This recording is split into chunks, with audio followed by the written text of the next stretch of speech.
ఏ విధంగా ఈరోజు వాళ్ళకి సంబంధించి నెల్లూరు జిల్లాలో అయితే సర్వేపల్లి నియోజకవర్గంలో డక్కిరవారిపాలెంలో నిట్ట నిలువున ఒక దళితుడు ఒక పూట తిని ఒక పూట పస్తులుండి కట్టుకున్నటువంటి ఇంటిని దారుణంగా కూల్చివేశారు.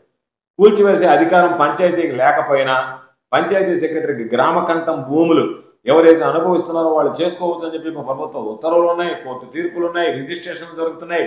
అయినా సరే ఆ ప్రభుత్వ భూమికి సంబంధించి మీరు ఉండడానికి లేదు, దీంట్లో మీరు కట్టడానికి లేదని దాదాపుగా ఒక పూట తిని ఒక పూట పస్తులుండి 10 లక్షల రూపాయలతో కట్టుకున్నటువంటి ఆ ఇంటి నిర్మాణాన్ని కూల్చివేయడానికి మనసు ఎలా ఒప్పిందో, పోలీసులు ఎలా సహకరించారో తెలియదు కానీ వందలాది మంది పోలీసులు తరలించి ఒక పేద దళితుడి యొక్క ఇంటిని కూలగొట్టడానికి వివిధ ప్రయత్నం చేయడం జరిగింది.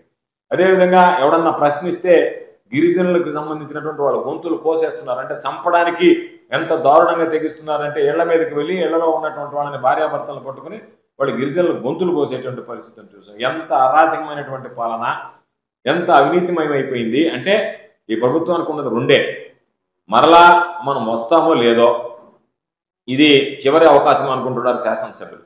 అందుకని వాళ్ళు 2 కార్యక్రమాలను ఎంపిక చేసుకున్నారు.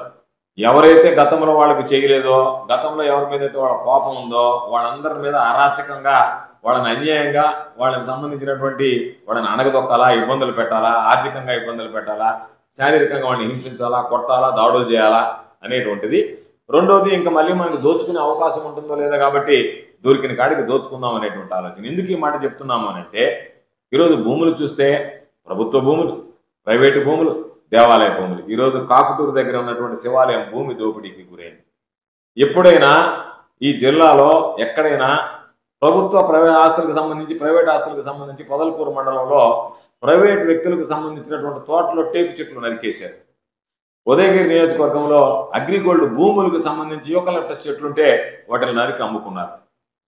ఇదే విధంగా పామాయిల్కి సంబంధించి పంటపాలెం దగ్గర ఉంటే ముత్తుకూరు దగ్గర అక్కడ స్థానికంగా ఉన్నటువంటి వాళ్ళకి నష్టం కలగకుండా వ్యాపారస్తుల సౌలభ్యం కోసం యూనియన్ ఏర్పాటు చేసుకుంటే ఆ యూనియన్ ద్వారా ఈరోజు డబ్బులు వసూళ్ళకు మళ్ళీ యూనియన్ అనేటువంటి ఉండేవి ఉన్నటువంటి అడ్మినిస్ట్రేషన్ స్ట్రీమ్ చేయడానికి తప్ప డబ్బులు వసూలు చేసుకోవడానికి కాదు. దాన్ని గతంలో వైఎస్ఆర్ కాంగ్రెస్ పార్టీ పనిచేస్తే అప్పుడు మాట్లాడలే. ఈరోజు తెలుగుదేశం పార్టీకి సంబంధించినటువంటి వ్యక్తులే పాపం ప్రెస్ మీట్లు పెట్టి అయ్యా మమ్మల్ని ఎమ్మెల్యే పిలిచి కాళ్ళు చేతులు ఎరగొడతానన్నాడని మాట్లాడితే మరలా వాడి చేత నీ ఇల్లు కూలుస్తాం, మిమ్మల్ని అది పెడతాం, ఇది పెడతాం, మీరు ప్రెస్ మీట్లో కండనివ్వాలా అని చెప్పానండి.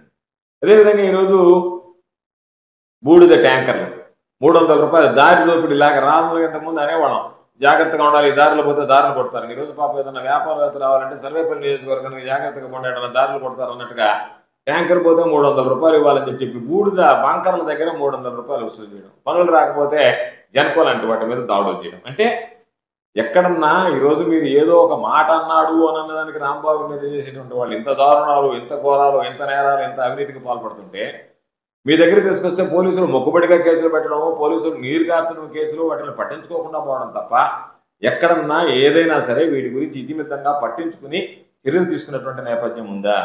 లేదు. అందుకనే ఈరోజు ఈ ప్రభుత్వం మీద ఉన్నటువంటి వ్యతిరేకత